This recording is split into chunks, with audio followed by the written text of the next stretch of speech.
Nicolás Dobskin está del otro lado de la línea, es licenciado en Economía y también en Ciencias Políticas. Lo hemos visto y lo vemos habitualmente en Twitter, lo seguimos, yo cada tanto pongo me gusta, retuiteo, me interiorizo un poco.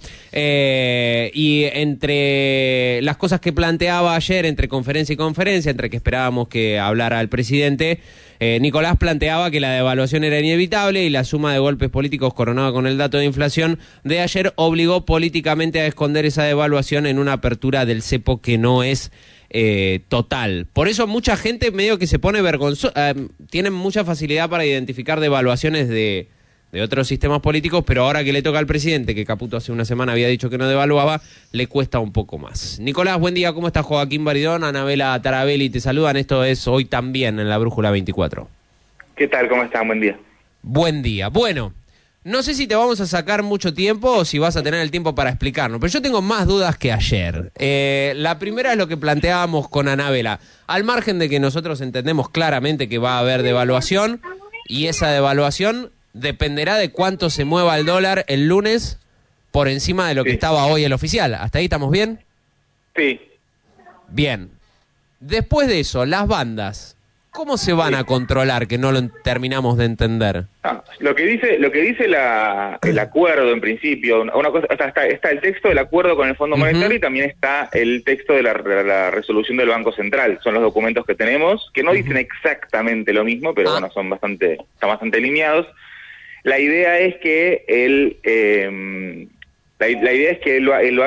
dólar pueda flotar libremente entre los 1.000 y los 1.400, ¿sí? Sí. Y que entonces, si el dólar se acerca a los 1.400, o sea, intenta pasar los 1.400, ahí el Banco Central va a salir a vender dólares para defenderlo, y si el Banco Central y si el dólar llega a ir abajo de los 1.000, el Banco Central va a hacer esfuerzos comprando dólares para que no baje demasiado, pero a su vez esa banda vendría a ser móvil, es decir, como podría ir, a lo largo del tiempo la banda seguiría corriendo.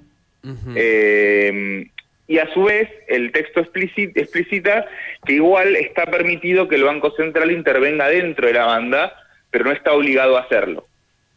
Como que fuera de la banda está el Banco Central obligado a intervenir para que el dólar se quede en la banda, quiere decir, entre los 1.000 y los 1.400, o el mes que viene entre los, no sé, como quede la banda con su corrimiento, pero que dentro de la banda tiene la opción también de moverse en caso de que quiera hacerlo. Nicolás, Anabela te saluda, ¿cómo estás? ¿Qué tal? Como para saber esto, digamos, para entenderlo de la banda, digamos, es una obligación, lo impone el Estado y la propia circular le impone límites al propio gobierno, digamos, ¿no lo puede modificar esto?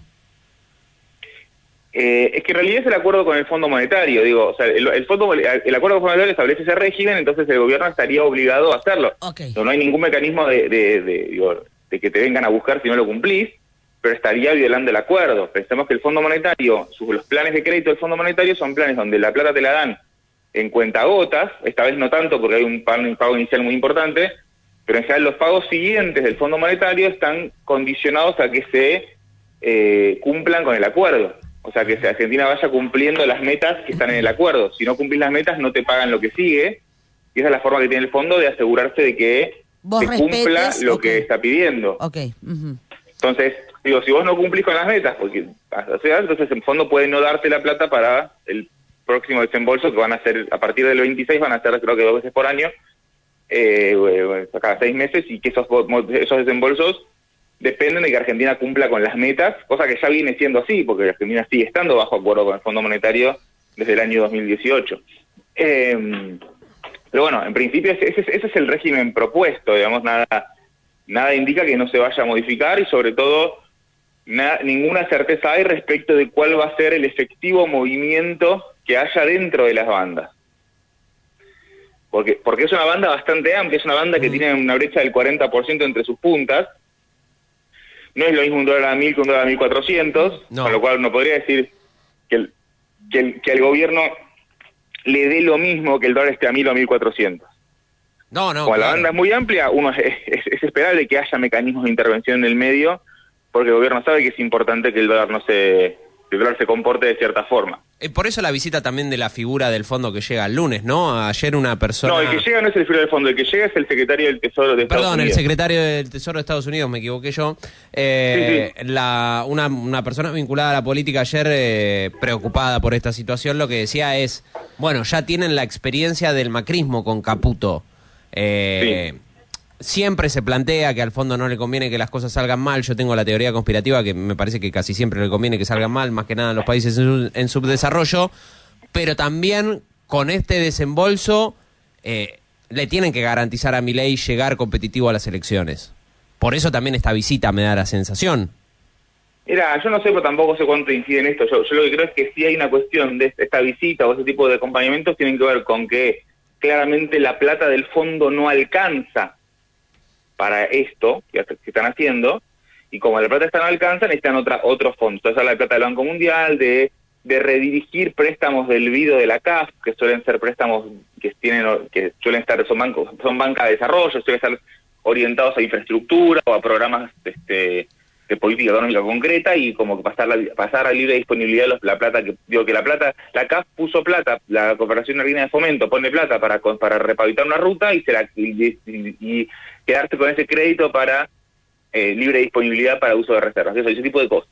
Entonces está claro que, para entender un poco la imagen general de todo lo que está pasando, y en base a lo que vos citabas de mi tuit del día de ayer, estamos en una situación de la devaluación efectivamente era inevitable porque el atraso cambiario es feroz, y eso se empieza a notar muy claramente tanto en el empeoramiento de las cuentas externas como en las expectativas devaluatorias existentes, que es lo que explica gran parte del salto inflacionario del mes de marzo, que es para mí la gran noticia de ayer. Era la gran noticia hasta que salió un par de horas más tarde el anuncio del fin del cepo.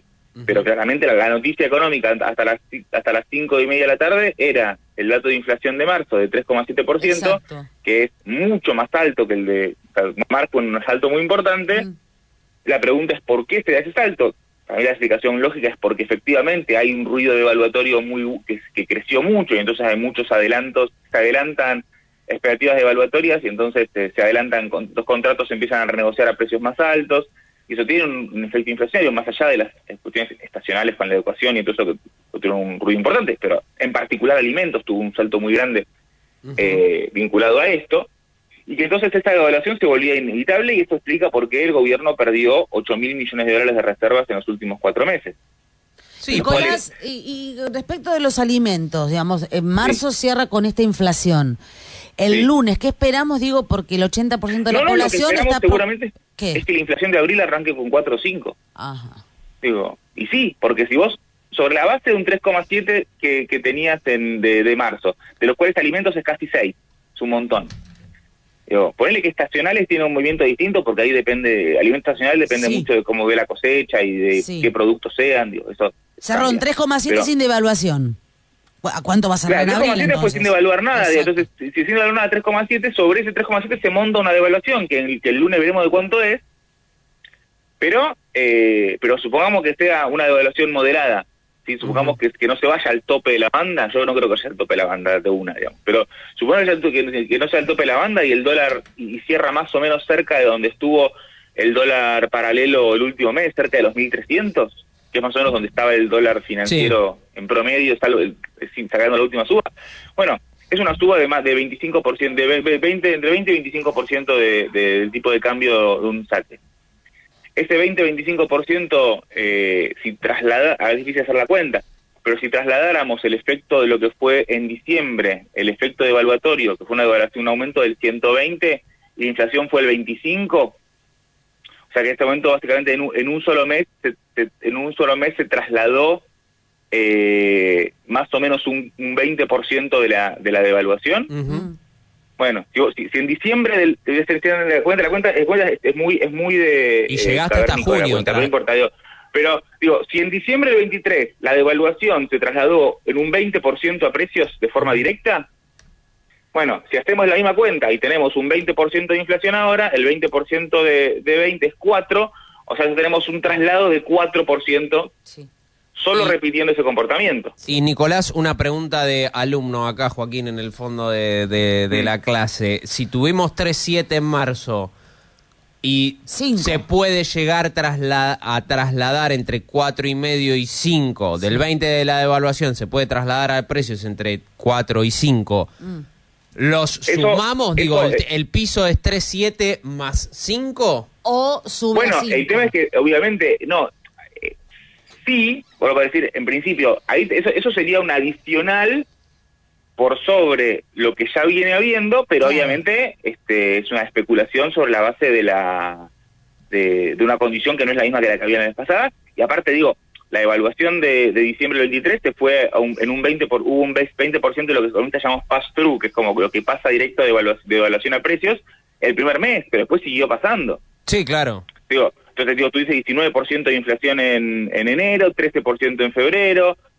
Siguió habiendo un traslado a precios al punto de que ya hacia mitad de año se había perdido todo el efecto, toda la nuestra competitividad y se fue el atraso cambiario. Sí, claro. Entonces, Se trasladó más o menos un 60, ¿no? De la evaluación del 110. ¿Cómo no escuché, perdón? Que a precios, digo, esa devaluación de 130 que hizo el presidente tan violenta en el inicio de su mandato, ¿se trasladó casi un 60% o es mucho? No, mucho más, se trasladó más de 100 hasta hoy, digamos. Okay. O sea, si vos ves la inflación acumulada del gobierno de Milei del diciembre del 23 hasta hoy, te da mucho más que ese 130 inicial, que es y más el crawling del 2% que se fue moviendo a lo largo de todo el año pasado. Hoy Argentina, si vos entras a ver el TCRM del Banco Central, que es el índice de tipo de cambio real multilateral, eso te da la cuenta de cuánto está en competitivo eso, porque aparte tenés que tener en cuenta la inflación del resto del mundo, vemos qué pasa con los precios en los otros países, pero si vos ese dato, estamos más abajo que en el punto de partida. Con lo cual, toda la ganancia de competitividad se perdió mucho antes, por eso tenemos un dólar atrasado. Y está atrasado, no solo están atrasados todos los tipos de cambio en este momento. Entonces, está claro que esto va a depender de que efectivamente cómo termine cerrando la devaluación. Si efectivamente es una devaluación que va hasta el tope de la banda, hasta 1.400, y en tal caso, si va al tope de la banda, lo que estamos diciendo es, bueno, no están dejando al mercado definir el precio, porque el precio está al tope de la banda, está el Banco Central vendiendo dólares para evitar que suba más, ese es un escenario más problemático para el gobierno.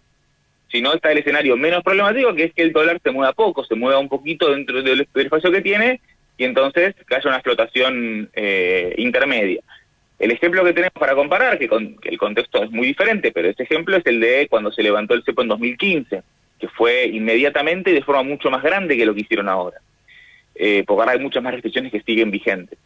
Ese levantamiento del cepo en este momento lo que hizo fue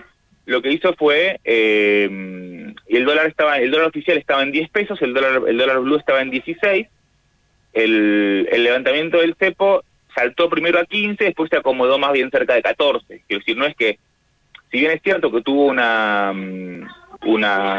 cierto que se terminó cerrando más cerca del blue, no es que fue directamente al blue, pero lo que también es cierto, y esto contradice lo que había dicho en su momento Prat Gai, que era el ministro de Hacienda, es lo que contradice es que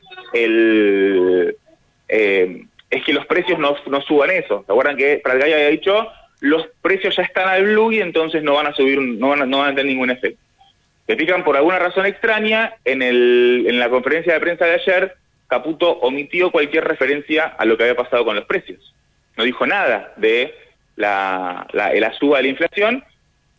No solo no dijo la palabra devaluación, sino que habló en términos positivos y fue un discurso muy autocelebratorio de lo que estaban logrando y de la recapitalización del Banco Central, digamos. Y no dijeron devaluación, tampoco dijeron nada de la inflación. Y entonces, nos dijeron que efectivamente esta movida va a generar más inflación, necesariamente. Y la va a generar sobre un piso de marzo que es mucho más alto del que se esperaba.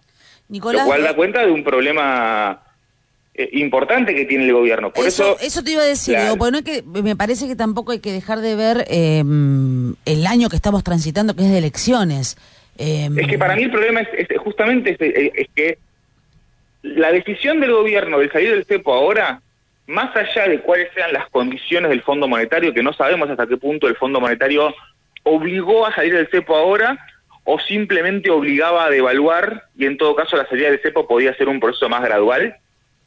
Digamos, no sabemos. Sabemos que el Fondo Monetario le pedía al gobierno devaluar porque con ese atraso cambiario es insostenible el mecanismo. Es decir, con ese atraso cambiario, si no se devalúa, te vas a estar tocando la puerta del fondo de vuelta dentro de 3 meses. Entonces está claro que el fondo está pidiendo una devaluación. No sabemos si es que el fondo pedía la devaluación y levantar el cepo, o si el fondo pedía devaluación y algún tipo de recorrido tendencial hacia la levantación del cepo como figura. Si uno ve el staff report del Fondo Monetario, va a encontrar que hay un montón de cuestiones de simplificación tributaria, reforma previsional, hay como incorporación de determinados sistemas de bases de datos, una cuestión más procedimental, pero hay un montón de metas planteadas para los próximos años que están en el texto. Entonces, ¿por qué el levantamiento del cepo no estaba entre esas metas de plazos medianos y sale ahora? ¿Es porque el fondo lo exigió así o es porque el gobierno decidió que sea así? Lo que yo digo es, me parece, tengo la sensación de que esto podría haber sido una decisión del gobierno, y esa decisión del gobierno es una decisión motivada principalmente en términos políticos, por un cálculo político. ¿Cuál sería el cálculo político? Que la devaluación es inevitable, está claro, es inevitable, y que, en todo caso, o podríamos decirlo así, recibir plata del fondo es algo súper necesario para que para que no explote, y el fondo pide devaluación, es inevitable la devaluación, ya sea por el propio atraso cambiario o por la exigencia del Fondo Monetario. Entonces, dado que esa exigencia está presente, dado que hay que devaluar, en un contexto político favorable, si no hubiera pasado todos los desastres políticos que tuvo el gobierno desde enero en adelante, desde el discurso de Davos, nombramiento de jueces, escándalo Libra, tenemos un montón de reveses y un montón de cosas, paro general esta semana, tiene un montón de problemas políticos el gobierno, y coronado con esta inflación del 3,7 de marzo, que es un golpazo para el gobierno. Si no fuera por eso, el gobierno podría presentar la corrección cambiaria y avanzar más gradualmente en el levantamiento del cepo. Y algunos eufemismos iban a encontrar. Dado el contexto político, el gobierno se ve obligado a hacer un salto al vacío. Porque de hecho la plata del fondo todavía no llegó, no es que pagaron y después lo hacemos, porque los otros préstamos en cuestión de los que se habla todavía están en tratativas, porque no es que es a partir de esta visita que salen hoy ya mismo, el mismo día de la que el INDEC publica el peor índice de precios del gobierno, no porque es el más alto, de hecho no es el más alto ni cerca, pero es el que es políticamente más doloroso, porque es el uno que el gobierno tiene que inventar muchas excusas para echarle la culpa a otro gobierno. Igual Milei ayer lo hizo, pero es no se lo cree nadie, digamos, eso, que la inflación 3,7 de este mes es por culpa de Guzmán. Es el dato de inflación políticamente más perjudicial que ha tenido el gobierno en este tiempo, y recordemos que para este gobierno la baja de la inflación es su principal capital político.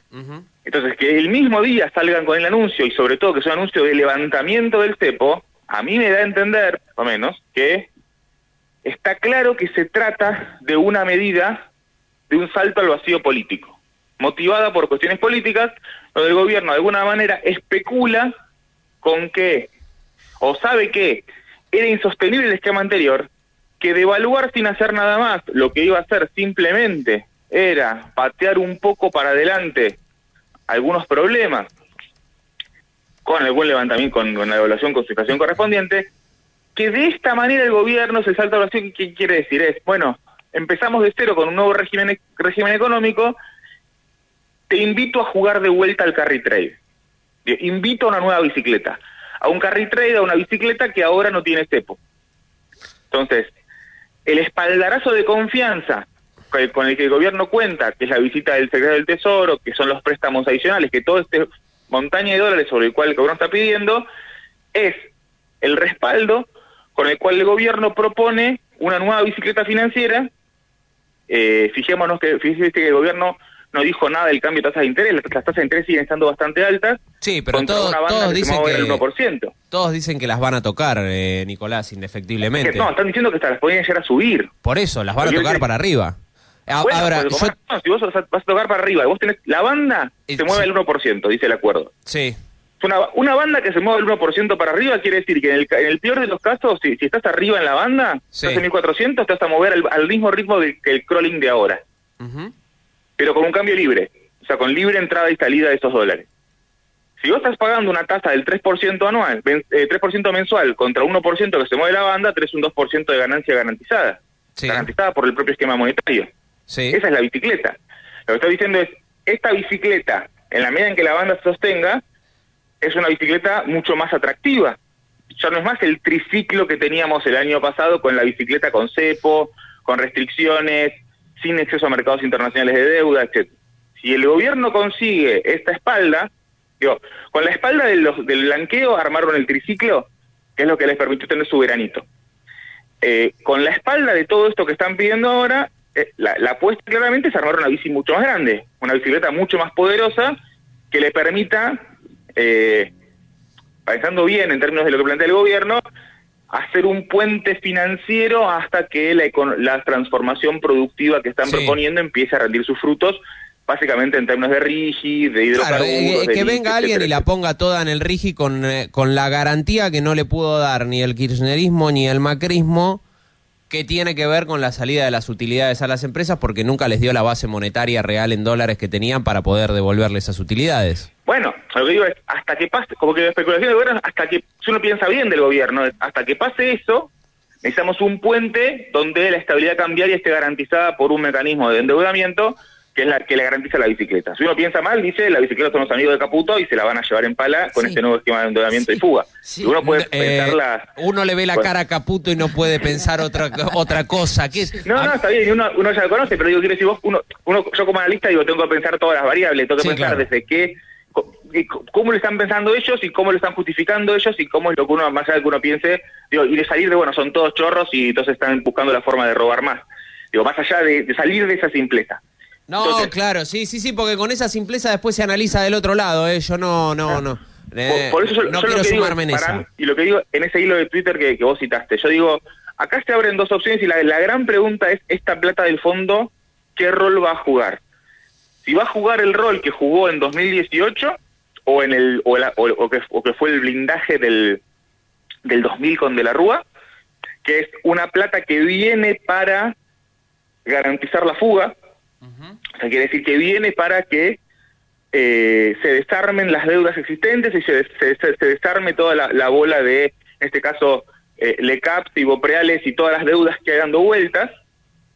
Esa es una opción, que sería el tipo 2018, viene la plata y se fuga todo, o que juegue el rol que jugó en su momento la colocación privada de deuda que hizo Caputo en 2016, o en forma mucho más grande el blanqueo del 2016 o el blanqueo del 2024, que es un espaldarazo de dinero para inaugurar una bicicleta más grande. ¿Está bien? Esas creo que son las dos opciones posibles. Si es la primera, bueno, estamos bancando, se está pagando, vino para pagar la salida de la fiesta y que quede la deuda, que fue una fiestita esta en comparación con la del macrismo, que es una opción. La otra opción es que efectivamente sea el punto de partida de un nuevo ciclo de valorización financiera que pueda tener con características más parecidas a lo que fue el ciclo de alza de la bicicleta del macrismo entre el 16 y el 18. Son las opciones posibles que se abren acá. En cualquiera de los escenarios es totalmente insostenible en el largo plazo. Implica más endeudamiento y salvo que ese endeudamiento termine generando algún tipo de goteo hacia la economía productiva, en términos de que la estabilidad macroeconómica genere las condiciones para que haya más inversiones, que es lo que dice el gobierno, salvo que pase eso, de lo que hablamos exclusivamente es de plazos, de si esto es un esquema que va a seguir creciendo para explotar más adelante o si es un esquema que viene a bancar la salida de lo que ya pasó y explotará más próximamente. Lo que está claro es que el gobierno no tiene en este momento las condiciones aseguradas del éxito de este mecanismo, como mucho menos que los que las tenía en el 2016, porque el esquema era totalmente distinto en 2016, en veces había mucha más confianza en que iba a funcionar, de hecho les duró casi un año y medio, mucho más, y fue sorpresivo que haya durado tan poco, se esperaba mucho más. Acá estamos con los plazos mucho más cortos, con un esquema mucho más complejo, con una situación económica mucho más compleja, con una deuda existente ya previamente. No olvidemos que esta plata del fondo viene sobre la base de la plata del fondo que vino antes, y es mucha menos plata aparte. Con lo cual, está claro que esta decisión de levantar el cepo es una decisión que se toma contra la voluntad del gobierno. ¿Por qué? Porque saben que es un salto al vacío, porque saben que se puede complicar todo en la medida en que si vos liberás la salida, el dólar puede subir mucho más, y las subas del dólar oficial o del dólar unificado tienen un efecto sobre los precios mucho más grande que el que tienen las subas del dólar MEP, que es lo que estuvimos viendo en los últimos meses. ¿Cuál creo yo que es la especulación del gobierno pensando en la cuestión electoral? Lo hacen ahora porque, dado que las condiciones están mal, especulan con que pueda haber un rebrote inflacionario en los meses de abril, mayo, junio, ¿está bien? Que pueda ir apaciguándose un poco con la cosecha, justo coincide con la cosecha gruesa, como que de alguna forma tener la cosecha gruesa para contener esas presiones devaluatorias y, en todo caso, terminar poniendo los dólares de la cosecha para contener la suba del tipo de cambio y que la inflación vuelva en junio al sendero que estaba estipulado previamente, seguramente con un recrudecimiento de las otras anclas de la inflación, básicamente del ancla salarial. Ya vemos viendo los últimos meses que todo el ciclo de recuperación del salario privado se frenó hace un par de meses, seguramente un empeoramiento de las condiciones salariales y de las jubilaciones y demás sectores de clase trabajadora, pero que la inflación vuelva a contenerse a mitad de año para llegar a las elecciones ya con una nueva bicicleta en funcionamiento. Claro.